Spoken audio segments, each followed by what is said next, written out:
आमदार प्रणिती शिंदेंना पंढरपूरमधील सरकोलीत मराठा समाजाच्या गावबंदी आंदोलनाला सामोरं जावं लागलं होतं।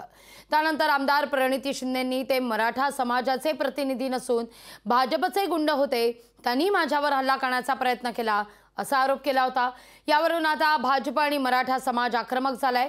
दरम्यान मराठा समाजाच्या कार्यकर्त्यांशी संवाद साधले आमचे प्रतिनिधी अभिराज जुबाळे यांनी। लोकसभा निवडणुकीच्या प्रचार दौऱ्यावर असणाऱ्या काँग्रेसच्या उमेदवार आमदार प्रणिती शिंदे यांच्या संवाद दौऱ्यादरम्यान सरकोली येथे मराठा समाजाच्या आंदोलकांनी त्यांना अडवलं होतं। आता आपल्यासोबत भाजपचे आणि मराठा समाजाचे प्रतिनिधी आहेत। तिथल्या घोषणा बघितल्या आणि मी त्या गावच्या 4-10 पोरांना फोन केलं।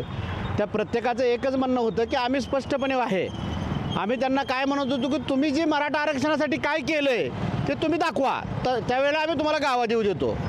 आणि प्रणिती शिंदेने कुठलंही काय न देता गाडीतून बाहेर उतरून तुम्ही गाडीला हात लावू नका, ही करू नका। आणि काल स्टेटमेंट दुसरं काय केलं त्याने की गाडी फोडली, असं कुठल्या पोलीस स्टेशनला रिपोर्ट केला असेल तर ते सांगा। प्रथमतः प्रणितीताईंनी कुठलीही माहिती न घेता असले बिनबुडाचे आरोप करू नयेत। भाजपचे कुठलेही कार्यकर्ते पदाधिकारी असे काम करत नाहीत। आम्ही मराठा समाजाच्या विरोधातले आहोत, त्यांना जरूर त्यांचं जे काही आंदोलन चाललेलं आहे आरक्षणासाठी ते मिळावं, आम्ही त्यांच्या विरोधात नाही। परंतु हे प्रणितीताईंनी भडकवायचं काम करू नये। प्रणितीताई शिंदे यांनी मराठा समाज असेल, धनगर समाज असेल, ओबीसी समाज असेल यांच्याकरता कधीही बोललेलं आमच्या ऐकिवात नाही। त्यामुळे या रोषाला प्रणितीताईला सामोरं जावं लागेल। अभिराज जुबाळे, लोकशाही मराठी, पंढरपूर।